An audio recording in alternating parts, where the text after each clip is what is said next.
اور یہ اشہر حج چل رہے ہیں، حج کے مہینے شوال، ذیقعد اور ذی الحج کے پہلے جو 10 دن ہیں عید الاضحیٰ تک، یہ 2 مہینے 10 دن، ان کو حج کے مہینے اشہر حج کہا جاتا ہے۔ ان مہینوں میں اگر کسی آدمی کو یہ استطاعت حاصل ہو جائے کہ وہ بیت اللہ تک جا سکتا ہے تو اس پہ حج فرض ہو جاتا ہے،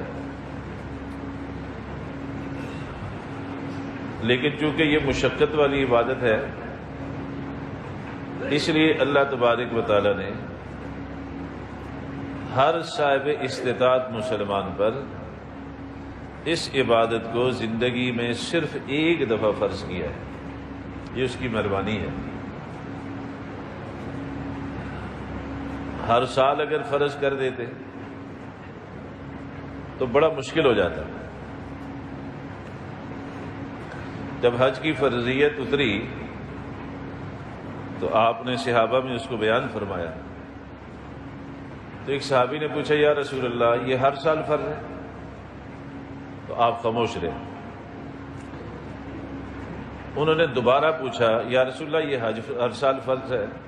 آپ پھر خاموش رہے، لیکن اب آپ کے چہرے کا رنگ متغیر ہو گیا۔ انہوں نے پھر سوال کر دیا یا رسول اللہ ہر سال فرض ہے؟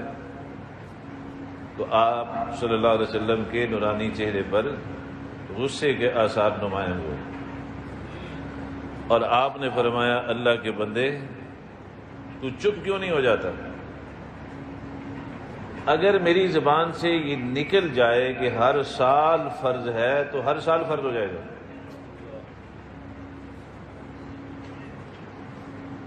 چونکہ آپ کی زبان مبارک اس زبان ترجمان وحی اور ترجمان شریعت تھی، بس جتنی بات کہی جائے اس کو سمجھو اور اس پر عمل کرو، اس پر سوالات نہیں کرو۔ سوالات کرنے سے بعض اوقات انسان کے لیے دقت اور مشقت پیدا ہو جاتی ہے۔ جیسے بنی اسرائیل کو اللہ نے کہا تھا گائے ذبح کرو، تو بس کوئی بھی گائے ذبح کر دیتے، حکم پورا ہو جاتا، لیکن کٹ حجتیاں شروع کی، فضول سوال شروع کیے بے جا قسم کے۔ گائے کیسی ہونی چاہیے؟ جوان ہونی چاہیے؟ بوڑھی ہونی چاہیے؟ ہل جوتی ہونی چاہیے؟ نہیں ہونی چاہیے؟ رنگ اس کا کیسا ہونا چاہیے؟ اتنی مشکل پیدا کر دی اس حکم کے پورا کرنے میں کہ پھر اتنی شرطیں لگ گئیں کہ ایسی گائے تلاش کرنا ہی ان کے لیے بہت مشکل ہو گیا۔ اس لیے شریعت جو بے جا سوال ہے نا ان سے روکتی ہے۔ بے مقصد سوال نہ کریں، فضول سوال نہ کریں، مقصد کا سوال کریں۔ یہ ہمارے یہاں بھی نا فضول اور فرضی سوال کرنے کی بھرمار ہے۔ اصحاب کہف کے کتے کا رنگ کیسا تھا جی؟ آپ نے کیا کرنا ہے اس کے رنگ کو؟ یوسف اور زلیخا کا نکاح ہوا تھا کہ نہیں ہوا تھا؟ اگر نہیں ہوا تھا یا ہوا تھا، کون سا شریعت کا مسئلہ ہے جو اس سے متعلق ہے؟ یہ بے مقصد اور لایانی قسم کے سوالات۔ بمقصد سوال کریں۔ اللہ کے نبی نے فرمایا من حسن اسلام المرء ترکہ ما لا یعنیہ، انسان کے اسلام کی خوبی یہ بھی ہے کہ وہ لایانی، فضول اور بے مقصد سوال ترک کر دے۔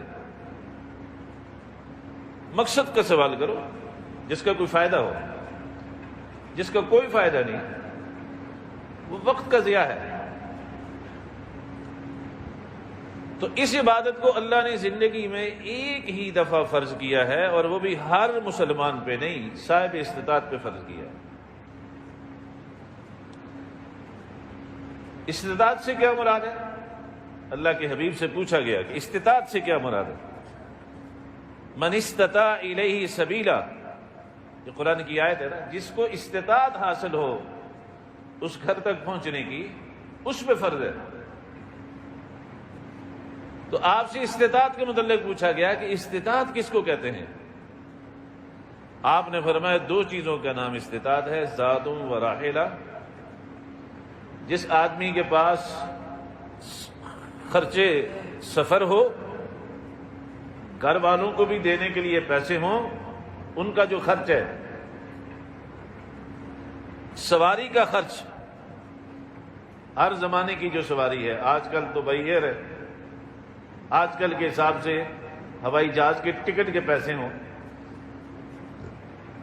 اور شارٹ کٹ میں بتاؤں کہ جو بھی ایک منیمم پیکج ہے، اور منیمم پیکج گورنمنٹ کا ہی ہوتا ہے عموماً، تو اگر اتنے پیسے کسی کے پاس ہوں تو اس آدمی کے اوپر فی الفور حج فرض ہو جاتا ہے، فی الفور، اسی سال اس کے اوپر حج کرنا فرض ہو جاتا ہے۔ اللہ کے نبی صلی اللہ علیہ وسلم نے فرمایا اگر کسی پہ حج فرض ہو گیا اور اس نے بغیر کسی شرعی عذر کے حج نہ کیا اور اسی حالت میں اس کی موت آ گئی تو میں اس سے بری و ذمہ ہوں، خواہ وہ یہودی ہو کے مرے یا عیسائی ہو کے مرے۔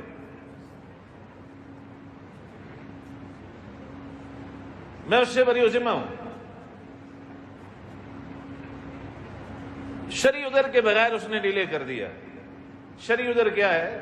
بیمار ہو گیا، ایسی بیماری کہ سفر کے قابل نہیں رہا، صحت مند ہے لیکن سفر مشکل ہو گیا، حکومت کی طرف سے کوئی پابندی لگ گئی، یہاں کی حکومت کی طرف سے یا سعودی حکومت کی طرف سے، یا راستہ اتنا پرخطر ہو گیا کہ سفر کرنا ہی مشکل ہو گیا، یہ شرعی آزار ہیں، یہ شرعی عذر ہے۔ آج کل لوگوں نے عذر کیا بنا رکھے ہیں؟ جی بیٹیاں گھر میں جوان بیٹھی ہیں، تو جی بیٹے جوان ہیں، ان کی شادیاں کرنی ہیں، یہ عذر بنا رکھے۔ یہ شرعی عذر نہیں ہے، یاد رکھیے۔ آج کیوں نہیں کر رہے ہو؟ اور جی گھر میں بیٹیاں جوان بیٹھی ہیں، یہ شرعی عذر تو نہیں ہے کہ گھر میں بیٹی جوان ہو تو حج کرنا منع ہے۔ بیٹا جوان ہے جی اس کی شادی کرنی ہے، یہ شرعی عذر تو نہیں ہے کہ بیٹا جوان ہو اور آپ حج نہ کریں۔ یہ عذر خود ساختہ ہیں، ہمارے اپنے خانہ ساز ہیں، اپنے بنائے ہوئے ہیں۔ بیٹی کی شادی کرنی ہے، اس کے لیے ایک لمبی فہرست ہے جہیز کی۔ یہ جو فہرست جہیز کی ہم نے بنا رکھی ہے، اسلام میں تو اس کی کوئی حیثیت نہیں، اسلام میں تو جہیز کا تصور ہی نہیں۔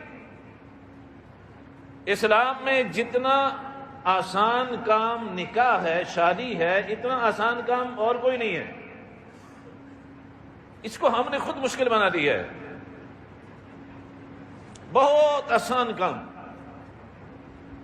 بیٹا ہے تو ایک لسٹ بنا رکھی ہے، جی ہم نے 600 لوگوں کو ولیمہ دینا ہے۔ یہ کہاں لکھا ہوا ہے شریعت میں کہ آپ 600 لوگوں کو ولیمہ کھلائیں، 500 کو کھلائیں، 100 کو کھلائیں، 200 کو؟ یہ کہاں لکھا ہوا ہے؟